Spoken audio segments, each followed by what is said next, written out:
Hot news! Welcome to New Sky TV. Today's spotlight belongs to Long and Yang Mie-Mie. Long and Yang Mie-Mie are sharing the screen more frequently than ever. Who would have thought they'd appear together twice in a single day? The camera captures interactions that feel noticeably more natural than before. The romantic chemistry has quietly ramped up, dialing the sweetness factor all the way up. A single glance, a gesture, or even a fleeting moment of eye contact leaves the audience wondering, just how many more surprises does this duo have in store? From their frequent joint appearances to their on-screen chemistry, Long and Yang Mie-Mie are constantly generating buzz. Could there be even more unexpected plot twists ahead? It seems this wave of popularity is only just beginning. Long and Yang Mie-Mie launched 2 dramas simultaneously. Will the sweet romance or the underdog comeback story truly capture the audience's hearts? Yi Xiao Ban Xia opts for a grounded, heartwarming, and sweet romance, while Mo Yan's In Donghua blends themes of rebirth, xiangxia, fantasy, and high society revenge. Does this contrast, one soft and tender, the other bold and dramatic, perfectly cater to the diverse tastes of different viewers? Judging by the content revealed so far, although the 2 dramas take different paths, both emphasize character relationships and emotional progression. Does this signal a shift in short-form dramas, moving away from a sole focus on plot twists toward prioritizing audience immersion and character connection? Does Long's transition from his familiar domineering CEO persona to a gentle doctor indicate a proactive effort to break free from typecasting? What is it that truly causes audience fatigue, the actors themselves, or the repetitive, cookie-cutter character archetypes? When a familiar actor suddenly appears in a new light, does the resulting sense of novelty actually help sustain the appeal of an on-screen couple? Perhaps the biggest change for Yang Mie-Mie isn't her styling, but the greater emotional depth of her character. Does this evolution, moving from simple cuteness to a character shaped by real-life experiences, resonate more deeply with everyday viewers? After all, real-life relationships are rarely just about sweetness and heart-fluttering moments.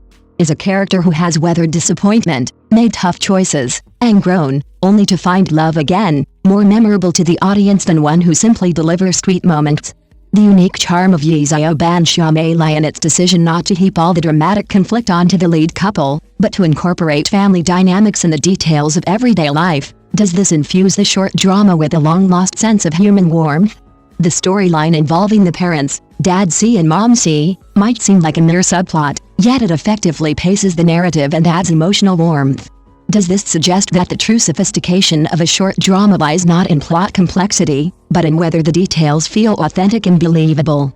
Then consider Mo Yan's In Donghua. It clearly prioritizes immediate gratification and rapid-fire thrills, layering elements like rebirth, xiangxia, fantasy, revenge, and wealthy family drama.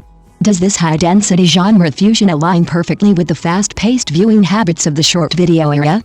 When audiences demand a new emotional peak every few minutes, is this merely boosting efficiency, or is it putting the screenwriter's fundamental storytelling skills to the test?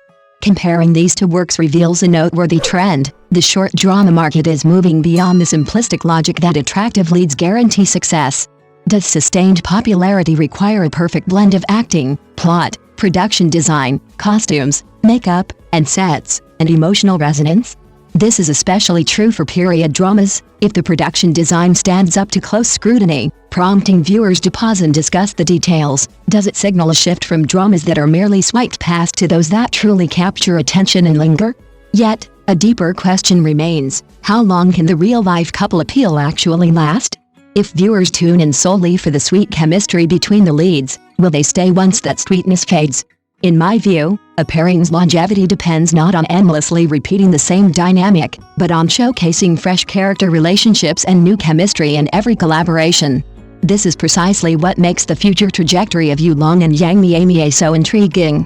If the simultaneous release of 2 dramas sustains the buzz, might we see the market adopt models like cross-drama crossovers, strategic duo branding, or even the continuous development of similar on-screen pairings as more capital flows into replicating this strategy? What will audiences ultimately pay for, the sweetness itself, or the story behind it that makes them reluctant to look away? More importantly, can Long and Yang Mie-Mie continue to defy audience preconceptions? Will they unveil a completely different character dynamic that once again dazzles everyone? Perhaps the answer will gradually unfold in the upcoming episodes. Traffic may ebb, but why do great stories always manage to capture our hearts anew? Ultimately, what truly draws audiences to You Long and Yang Mie-Mie may not be the so-called couple chemistry effect, but rather their ability to modulate their performances in romantic scenes, a quality arguably more valuable than simply serving up constant sweetness. Viewers often prefer subtle moments, a glance, a pause, an instinctive gesture of care, over exaggerated embraces or lines. Aren't these details more reflective of real-life romance? Judging by the distinct paths taken by their two projects, Ye Xiao Ban Xia leans toward a grounded, gentle, and companionable vibe, whereas Mo Yan's In Dong Wan emphasizes plot twists, revenge, and high-stakes gratification. Doesn't this contrast demonstrate that the same pair of actors can create a fresh dynamic through different storytelling? If they merely replicated the standard sweet romance formula every time, would audiences really remain engaged? It is also worth noting that You Long, previously typecast by some as the stereotypical domineering CEO, has won over many viewers by shifting to the role of a gentle doctor. Doesn't this suggest that an actor's best breakthrough isn't a total reinvention, but rather revealing a previously unseen side of themselves? The same applies to Yang Mie-Mie. She has moved beyond the sweet girl archetype, using nuanced emotions and distinct personality traits to give characters like Sunian and Meng Mingxuan unique temperaments, a transformation far more significant than a mere change in styling.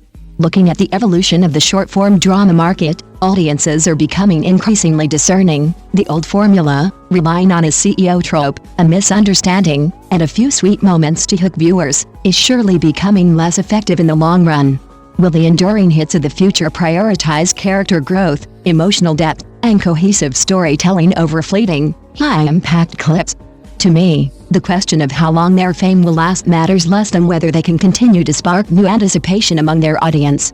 Viral popularity can vanish as quickly as it appears, but as long as actors challenge themselves with diverse roles and a duo continues to generate fresh chemistry, there is always an opportunity for a new beginning, isn't there? So, rather than rushing to decide whether You Long and Yang Mie-Mie have reached the pinnacle of the short drama world, why not simply wait and see what path they take next? Will they push the sweet romance genre to its absolute limit, or will they suddenly pivot to a completely different style? When their next project finally arrives, will audiences be captivated just as they are today? Perhaps the real answer isn't found on the trending lists, but rather hidden within the first wave of viewer comments once the show premieres. If you, too, are looking forward to their next outing, what kind of roles do you think You Long and Yang Mie-Mie should try taking on?